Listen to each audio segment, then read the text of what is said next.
बड़े आदमी की निशानी होती है कि इसके लिए कोई छोटा बड़ा नहीं होता, बल्कि वो जहाँ भी जाता है सब लोगों के साथ घुल मिल जाता है। बड़ी शख्सियत अपनी पहचान खुद होती है। कई बदख्वाह उसे खुड्डे लाइन लगाना चाहते हैं, मगर वो और भी ज्यादा उभर कर सामने आता है। जनरल आसिफ गफूर का शुमार भी इन्हीं सादा मगर ज़हीन लोगों में होता है, जो जहाँ जाते हैं वहाँ लोगों के दिलों पर हुकूमत करने लगते हैं। जब से कोर कमांडर कोयटा बने हैं, अक्सर औकात सैलाब मुतासरीन के दरमियान पाए जाते हैं। हर रोज किसी न किसी कैंप में इनके दुख दर्द बांटते दिखाई देते हैं। आज चंद सैलाब मुतासरीन ने इनसे दिल की बात कहने की कोशिश की है। इस गरीब बलोची का सवाल सारे मुल्क की जुबान पर है। इसकी सादा लोई को सलाम, इसके सवाल और सवाल करने को सलाम, और जवाब की बजाय सवाल पर सवाल करने वाले के जवाब पर सदके जाऊं। किस अदा से दामन बचाया है, गरीब को अपने पेट की पड़ गई। जनरल आसिफ गफूर साहब, ये तो एक सादालू पाकिस्तानी है। आपसे तो बड़े बड़े सूरमा सहाफी भी सवाल करते हुए 10 बार सोचते हैं। कलीम मुलाहजा कीजिए और देहाती की सादालुई को दाद दें। खत्म किया पहले इमरान खान, फिर आया बरसात, ये सैलाब,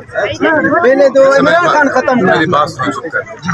पेट जरूरी है या ये बातें इदारों और शख्सियात के लिए सोचने की बात है कि ये सवाल कब तक अवाम अपनी जुबानों पर लाने से रोकेंगे। अवाम के सवालात का बुरा नहीं मनाना चाहिए। गाँव के सादा अनपढ़ आदमी से लेकर शहर का पढ़ा लिखा बाशोर शहरी और बिरूने मुल्क मुकीम ओवरसीज पाकिस्तानी भी यही सवाल है कि पहले इमरान खान गया, अब सैलाब आ गया। जनरल साहब के सवाल पर सवाल पूछने की अदा भी खूब रही। पूछते हैं, ये बातें जरूरी हैं या पेट जरूरी है? जी सर जी, बातें भी जरूरी हैं। अब अवाम इल इन्फॉर्म्ड नहीं रही, वेल इन्फॉर्म्ड हो गई है। अब सवाल पूछेगी सबसे। आप इस देहाती के जज्बात देख रहे हो, बस ऐसा ही मौका इस कौम को मिलने की देर है। वो भी यही सवाल पूछेगी कि इमरान खान चला गया, वो कौम का मसीहा था, लोगों की मुश्किलात का हल निकाल लेता था। वो मुकम्मल लॉकडाउन लगाने की बजाय घंटों के हिसाब से लॉकडाउन लगाता था। बिजली के बिलों पर सब्सिडी देता था, पेट्रोल की कीमतें कंट्रोल रखता था, बिजली पर सब्सिडी देता था। अवाम का दोस्त था। वो दोस्त कब वापस आएगा? अवाम इंतखाबात चाहती है, अपनी राय और वोट से तब्दीली चाहते हैं। जनरल आसिफ गफूर की अवाम में अपनी एक रिप्यूट है, बहुत खास इज्जत है। इसके बावजूद अगर लोग इमरान खान का इनसे पूछ रहे हैं तो ये अवाम के अपने दिल की आवाज है। इस वक्त शायद हर इंसान जनरल आसिफ गफूर को रोककर यही सवाल पूछना चाहता है। बलोचिस्तान का एक सादा सा शख्स बहुत ही सादा तरीके से सवाल कर रहा है कि सैलाब और इमरान खान, इसका घर बार लुट गया है, इसकी जिंदगी बिखर गई है। जाहिर है सोशल मीडिया भी इस्तेमाल नहीं कर रहा, टीवी भी नहीं देख रहा, पेट खाली है, भूख लगी है, मगर जनरल साहब को देखते ही वो सवाल कर रहा है जो इस मुल्क का कोई भी पढ़ा लिखा वेल इन्फॉर्म्ड इंसान जनरल साहब से मिलता तो यही सवाल पूछता। सादा आदमी के पास अल्फाज का जखीरा नहीं है। सहाफियों की तरह वो बना संवार कर सवाल नहीं कर सकता। अलबत्ता इसकी गुफ्तगू में 2 अल्फाज वाज़ेह हैं, एक सैलाब, दूसरा इमरान खान। सवाल ऐसे पूछा है जैसे किसी अपने से पूछते हैं। कोई बाप अपने बेटे से बहुत आस के साथ सवाल करता है और बेटा मसलिहत से कहता है कि आप अपनी सेहत का ख्याल रखें, बाकी घर के मामलात मैं देख लूंगा। इसी तरह जनरल साहब कह रहे हैं कि पेट जरूरी है, कि ये बातें जरूरी हैं। आप कैंप में जाएं और खाना खाएं। लोग कहते हैं पेट जरूरी है। पेट में रोटी होगी तो सैलाब से निमटने के लिए हिम्मत पैदा होगी। घर बनेगा तो वोट भी देने जा सकेगा। अवाम के जज्बात को समझने की जरूरत है। सैलाब से निकलकर ये फिर सवाल पूछेगी। इम्पोर्टेड पीडीएम अवाम को किसी और मुसीबत में झोंकेगी तो उस मुसीबत से निकलकर फिर अवाम सवाल पूछेगी। खूनी इनकलाब या वोट से तब्दीली। इमरान खान ने बाल इनके कोर्ट में फेंक दी है। समझें, अभी भी वक्त है, इलेक्शन होने दे। चोरों की रखवाली ना करें। किसी का कुछ नहीं बिगड़ा, चंद अफराद और इदारे का नुकसान हो रहा है। इस मुल्क की अवाम का नुकसान हो रहा है। अमेरिका ने कहा था कि वो पाकिस्तान को पत्थर के जमाने में पहुंचा देगा। लोग वाकई पत्थर के जमाने में पहुंच गए हैं। न कपड़े धोने की मशीन लगा सकते हैं, न एसी लगा सकते हैं। बिजली के बिलों ने लोगों की जिंदगियों में आग लगा दी है। लोग खुदकुशियों पर मजबूर हो गए हैं, कारोबार तबाह हो गए हैं। इम्पोर्टेड सरकार मजे कर रही है। लोगों को अपने दुखों का मसीहा चाहिए। इन्हें एक ही हमदर्द दिखाई दे रहा है। अभी जनरल साहब से पूछा है, फिर किसी और से पूछेंगे। लोगों को अपने दुख दर्द से निजात चाहिए। अभी वो इन आफतों के नतीजे में सब्र करके बैठे हैं। इमरान खान की तरफ देख रहे हैं। इस वक्त इमरान खान अवाम और इम्पोर्टेड के दरमियान डाल बने हुए हैं। अगर ये डाल दरमियान से निकल गई तो फिर मुल्क को श्रीलंका बनने से कोई नहीं रोक सकता। जनरल साहब की और बात है, लोग इनके साथ कंफर्टेबल हैं, इनसे सवाल कर सकते हैं, अपने दिल की आवाज पहुंचा सकते हैं। ये आवाज इक्तदार की हर ईमान में सुनाई देनी चाहिए ताकि इन्हें पता चल सके कि लोग क्या चाहते हैं। General Asif Ghafoor social media सार्फिन में हर दिल अजीज शख्सियत है। आपने DG ISPR के तौर पर काम किया और खुद को मनवाया। आप आला कदकाठ की मालिक शख्सियत है। पाकिस्तान के करोड़ों नौजवानों के आइडियल हैं। लाखों लोगों के दिल आपके साथ धड़कते हैं। जब से जनरल साहब DG ISPR के ओहदे से अलग हुए थे, उस वक्त से लोग इनकी गैर मौजूदगी को बहुत महसूस करते थे। जनरल सरफराज अली की शहादत के दर्जे पर फाइज होने के बाद जनरल आसिफ गफूर साहब एक बार फिर मंजर आम पर आए हैं। आते ही वो फील्ड में हर जगह छा गए हैं। कोक स्टूडियो के सिंगर अब्दुल वहाब बुगटी का घर भी बलोचिस्तान के सैलाब में बह गया था। कोर कमांडर साहब ने कोयटा पहुंचते ही सबसे पहले अब्दुल वहाब बुगटी से मुलाकात की और इन्हें देखते ही इस तरह गले लगा लिया जिस तरह कोई बड़ा भाई मुसीबत के वक्त अपने छोटे भाई को गले लगा लेता है। इसका हौसला बन जाता है और इसे तसल्ली देता है। मोहब्बत की इस मुजाहरे ने सारी कौम की आंखें अश्क बार कर दें। इनके देखने से जो आ जाती है मुंह पर रौनक, वो समझते हैं कि बीमार का हाल अच्छा है। देखिए पाते हैं उस शाक बुत्तों से क्या फैज। एक ब्राह्मण ने कहा है कि ये साल अच्छा है। कोर कमांडर साहब इसके बाद कोयटा के तुलो अर्ज में बलोचिस्तान के रहने वालों के दुख का दरमा बन गए। लोगों को मोहब्बत से यकीन दिला रहे हैं कि वो बहुत जल्द अपने घरों में वापस चले जाएंगे। तब तक इसी कैंप को अपना घर बना ले, अपने घर की तरह इसका ख्याल रखें, सफाई सुथराई का ख्याल रखें। मुश्किल और तकलीफ की इस घड़ी में पाक फौज का ये जवान किसी हमदर्द की तरह इस गरीब अवाम का दुख दर्द महसूस कर रहा है। इनकी हर तकलीफ में इनको अपने होने का एहसास दिला रहा है। बलोचिस्तान पाकिस्तान का बड़ा हसास हिस्सा है। यहाँ के लोग मोहब्बत और तवज्जो को तरसे हुए हैं। फौजी क़यादत की जानिब से इनका ख्याल रखा जाना खुशकुन अमर है। ऐसे वक्त में जब लोगों के घर, माल और मवेशी सब कुछ बह गए हैं, ऐसे वक्त में तसल्ली के दो बोलों में बहुत बड़ी ताकत छुपी है। कोर कमांडर दिन रात अपने फराइज की अदायगी में लगे हुए हैं। इनका वजूद इस वक्त तबाह हाल लोगों के लिए राहत की वजह बना हुआ है। निबातुल्ला अंदाज, अल्फाज का चुनाव शानदार और अदायगी ऐसी के दुश्मन के छक्के छुड़ा दे। 2019 को जब वो DG/ISPR थे, इन्होंने भारतीय फौज के 21 सेकंड के हमले के बाद जो प्रेस ब्रीफिंग दी, जिसने दुश्मन को भी सोच में डाल दिया। इस ब्रीफिंग का सबसे खूबसूरत जुमला था, वी विल सरप्राइज यू। और इन्होंने वाकई भारत क्या पूरी दुनिया को सरप्राइज कर दिया। एक रोज पहले अपनी हिकमत अमली बताई और अगले रोज इस पर अमल करके दिखा भी दिया। दुश्मन को ऐसा दंदान शिकन जवाब दिया कि आज तक वो अपने जख्म चाट रहा है। तारीख की किताबों में 27 फरवरी का दिन हमेशा याद रखा जाएगा। जनरल आसिफ गफूर के अल्फाज किसी सहीफे की तरह पूरे हुए। आज भारत के यारों को पाकिस्तानी फौज के चंद झंडेलों से खास बुग़्ज़ और अनाद है। इनमें से एक नाम जनरल फैज हमीद और दूसरा नाम core commander Quetta lieutenant general Asif Ghafoor साहब का नाम है। इसकी बड़ी वजह यह है कि जनरल साहब ने हर मौके पर दुश्मन के दांत खट्टे किए हैं। 5th जनरेशन वार हो, इंफॉर्मेशन वार हो या फिर दुश्मन को सबक सिखाना हो, जनरल साहब ने हमेशा एक मिसाल कायम की है। बालाकोट पर भारत के हमले के बाद इन्होंने प्रेस ब्रीफिंग में कहा कि we will shut these monkeys, और इन्होंने बंदरों को ऐसा बंद किया कि आज तक दुश्मन ने दोबारा अपने बंदर खोलने की हिम्मत नहीं की। बड़े बड़े सहाफी भी जनरल साहब से सवाल का जवाब हासिल करके ठंडे हो जाते थे। हामिद मीर और सलीम साफी जैसे चालाक सहाफियों के सवालात वो चुटकियों में उड़ा देते थे। एक बार सलीम साफी को अपने जवाब से लाजवाब कर दिया, जिसमें इसने पाकिस्तान के न्यूक्लियर असासों के बारे में सवाल किया। इस पर जनरल आसिफ गफूर ने कहा कि इस सवाल का जवाब मेरे कद से भी 12 फुट ऊंचा है। इस तरह की हिकमत अमली प्रेस कॉन्फ्रेंस में बयान नहीं की जा सकती। इस पर लिफाफी जो न जाने किसके सिखाने पर और न जाने कितनी मेहनत से सवाल रट के आया था, बेचारे को मुंह की खानी पड़ी। इस कदर तवील सवाल और बगैर किसी एक भी गलती के वो भी न्यूक्लियर पावर के बारे में पूछना अपने आप में एक अचंबा है। अगलों ने तो बड़ी तैयारी से भेजा था, मगर सामने भी जनाब आसिफ गफूर साहब थे। इन्हें भी पता था कि सामने बैठी ये क्रीन शख्सियत कहां से सवाल सीख कर आई है। इस तरह की हसास सवाल का मतलब है कि आप किसी राज को उगलवा रहे हैं और किसी को सुनाने के लिए पूछ रहे हैं। इस तरह की मालूमात तो दुश्मन को फायदा पहुंचाने के लिए इस्तेमाल होती हैं। अफसोस की बात तो ये है कि ऐसे लिफाफों ने आज तक वो सख्तियां नहीं देखी जो इस मुल्क के मुहिब्बे वतन सहाफियों ने देखी हैं। एक बार आपने अपने जवाब से हामिद मीर की बोलती बंद कर दी। हामिद मीर ने पाकिस्तान की मुखालिफ जमात PTM को सपोर्ट किया और इन्हें टीवी पर जगह देने की इजाजत मांगी। इस पर उस वक्त के DG/ISPR जनरल आसिफ गफूर साहब ने इनका मुंह अपने जवाब से बंद किया कि हामिद मीर की बोलती बंद होगी। जनरल साहब को देखकर ये मुहावरा याद आ जाता है कि शेर की एक दिन की जिंदगी गीदड़ की 100 साल जिंदगी से बेहतर है। और ये शेर भी हजारों साल नरगिस अपनी बेनूरी पर रोती रही, बड़ी मुश्किल से होता है चमन में दीदावर पैदा। Thanks for watching. अल्लाह।